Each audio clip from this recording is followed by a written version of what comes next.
नमस्कार, बिज तक पर बिज अड्डा में आपका स्वागत है। अप्रैल फूल से बचने की तमाम तैयारियां धरी रह गईं। मैंने भी आपको चेताया था कि सावधान रहना है कि कैसे कोई हमारा अप्रैल फूल न बना पाए, लेकिन वित्त मंत्रालय ने हम सबको बना दिया। अब मंत्रालय ने मंत्री को बना दिया, या सबको बनाने का इरादा था लेकिन फिर चुनाव के चक्कर ने सरकार को ही बना दिया। कुछ पता नहीं क्या हुआ, बस इतना पता है कि रोल बैक हो गया, यानी एक और बुरी खबर आते आते रुक गई, या उसे रोक दिया गया और यू टर्न दिलवा दिया गया। अप्रैल की पहली सुबह देश भर में लाखों लोगों को सुबह के अखबार ने तगड़ा झटका दे दिया था। स्मॉल सेविंग स्कीम यानी सरकारी छोटी बचत योजनाओं पर ब्याज घटाने की खबर थी। इसमें टैक्स बचाने और लंबी बचत के सबसे भरोसेमंद रास्ते पीपीएफ यानी पब्लिक प्रोविडेंट फंड पर भी ब्याज कम करके 7.1% से सीधे 6.4% कर दिया गया था। ये इस स्कीम पर पिछले 45 साल की सबसे कम ब्याज दर थी।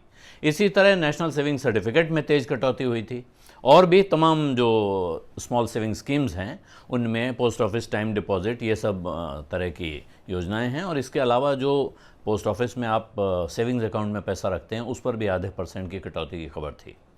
अखबार में खबर तो सुबह आई थी, लेकिन कल रात से ही यह खबर आ गई थी। सोशल मीडिया पर हड़कंप मचा हुआ था।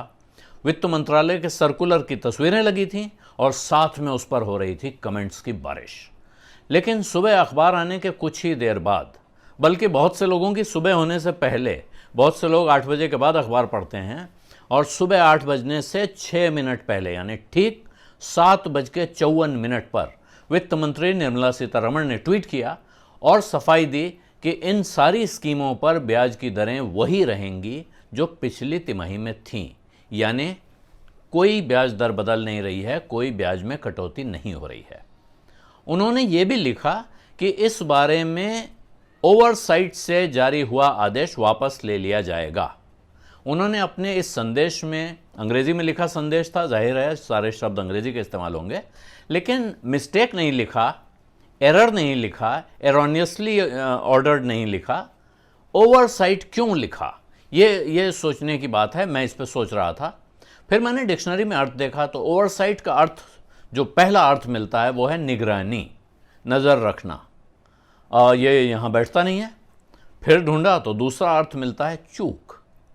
तो ये माना जा सकता है कि उनका कहना है कि ये नज़र की चूक का नतीजा है, यानी किसी ने ठीक से देखा नहीं जो ऑर्डर पास हो रहा था, इस वजह से ये गफलत हो गई और इसमें यह ऑर्डर पास हो गया। वित्त मंत्री ने सफाई दे दी, इससे बहुत सारे लोगों को राहत मिली होगी। मैं भी उन लोगों में शामिल हूँ। मैं भी पीपीएफ की ब्याज दर से परेशान था कि उसमें कटौती हो रही है। और ये भी याद रखिए कि पिछले साल भी एकदम इसी वक्त यानी 1 अप्रैल से छोटी बचत योजनाओं पर ब्याज में 1.4% यानी करीब 1.5% के आसपास तक की कटौती हो चुकी है। अगर वित्त मंत्री ने रात भर में ओवरसाइट से हुआ यह फैसला वापस लेने का ऐलान न कर दिया होता तो देश की बहुत बड़ी आबादी के लिए भारी मुश्किल खड़ी हो सकती थी।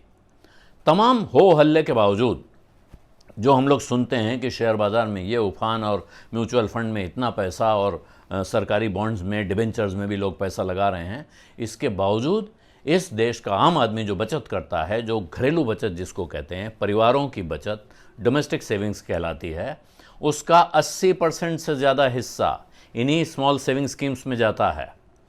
शेयर बाजार के डिबेंचरों में या म्यूचुअल फंड्स में तो 4% से भी कम की हिस्सेदारी है उसकी। तो फिलहाल तो हमें राहत मिल गई है, इसलिए चैन की सांस लेनी चाहिए।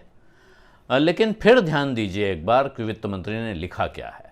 उनकी ट्वीट में लिखा गया है कि इस तिमाही के लिए ये दरें वही रहेंगी जो पिछली तिमाही में थीं। इसका क्या मतलब है? इसका मतलब ये भी हो सकता है कि अगली तिमाही में इंटरेस्ट रेट फिर बदल सकते हैं, यानी इनमें कटौती हो सकती है। इसके साथ ध्यान देने वाली बात यह है कि मंत्रालय का यह फैसला कब आया है।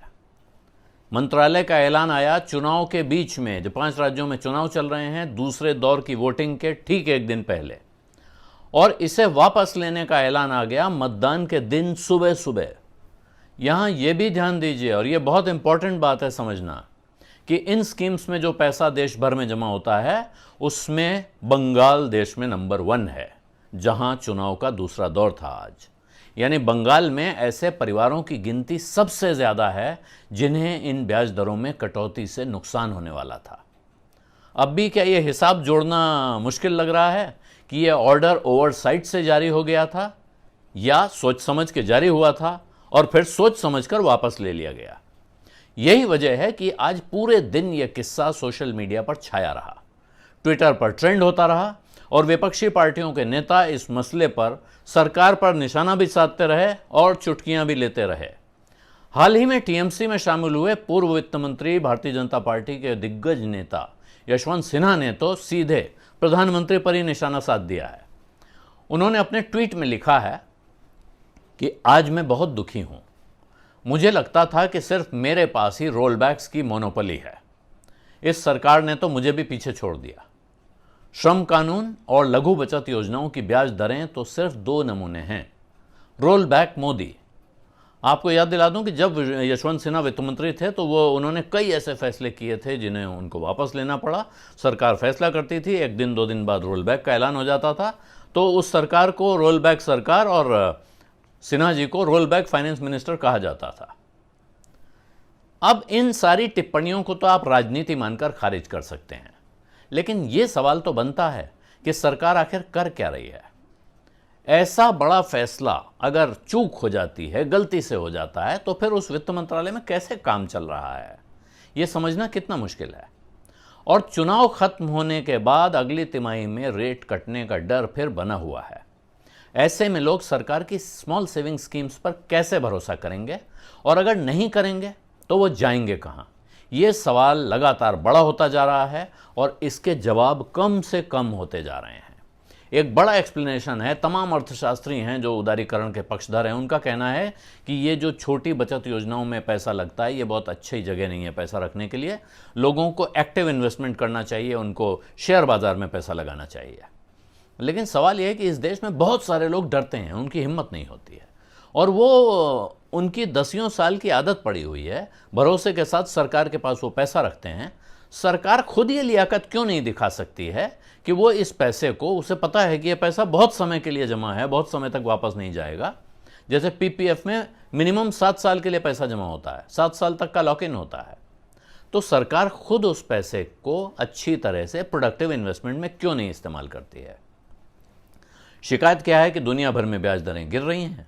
ऐसे में अगर इन पर ब्याज दर नहीं गिरेगी तो इनका ब्याज तो सरकार को भरना होता है, तो ये सरकार के सिर पर बोझ पड़ेगा। लेकिन जो जमा करने वाले हैं उनकी दलील ये है कि भाई अगर महंगाई कम हो रही हो, उसके साथ ब्याज दर गिर रही हो तो समझ में आता है, लेकिन हमको दूसरे रास्ते सूझते नहीं हैं। और जो रास्ता हमें सूझा हुआ था, जो बहुत आजमाया हुआ, परखा हुआ रास्ता था, एनएससी है, पोस्ट ऑफिस के डिपॉजिट हैं और पब्लिक प्रोविडेंट फंड है, इनमें हम पैसा लगाते थे। सरकार इनको लगातार अनअट्रैक्टिव बनाती जा रही है। तो आखिर सरकार चाहती क्या है? और इस सवाल का जवाब किसी ना किसी को ज़रूर देना पड़ेगा, वरना ये एक बड़ी मुसीबत की तरफ जा रहा है। ये डर बना हुआ है कि ये चुनाव 2 मई को ख़त्म हो जाएंगे, नतीजे आ जाएंगे, इसके बाद सरकार फिर कह सकती है कि नहीं साहब, वो ओवरसाइट जो थी अब हम उसे दुरुस्त कर रहे हैं, अब हम थोड़ा एकाध कुछ दशमलव के कुछ पॉइंट्स में आगे पीछे करके ये फैसला फिर से आ जाए। हालांकि फिर आप देखें तो बंगाल के बाद, ये भी ध्यान रखिएगा, बंगाल के बाद दूसरे नंबर पर आता है उत्तर प्रदेश स्मॉल सेविंग्स में पैसा जमा करने के मामले में। और अब भारतीय जनता पार्टी के लिए या इस सरकार के लिए जो सबसे बड़ा चुनाव होने जा रहा है आने वाले समय में, वो उत्तर प्रदेश का विधानसभा चुनाव है। तो हो सकता है अगर ये गफलत में हो गया है, किसी ने ध्यान नहीं दिया, अर्थशास्त्र का फैसला करते समय या वित्त मंत्रालय का फैसला करते समय राजनीति पर नज़र नहीं पड़ी, तो उन लोगों को अब इस राजनीति पर नज़र रखनी चाहिए कि बंगाल के बाद उत्तर प्रदेश में भी चुनाव होना है और उत्तर प्रदेश में भी स्मॉल सेविंग्स करने वालों की संख्या बहुत ज़्यादा है। उम्मीद है कि बिज़ अड्डा आपको पसंद आ रहा होगा। मैं आपसे आग्रह करूंगा कि अपनी टिप्पणियां कमेंट बॉक्स में लिखें। आपको ये कैसा लग रहा है, आप क्या और देखना सुनना चाहते हैं वो भी बताएं। कोशिश करूंगा कि आपकी इच्छा पूरी करूं।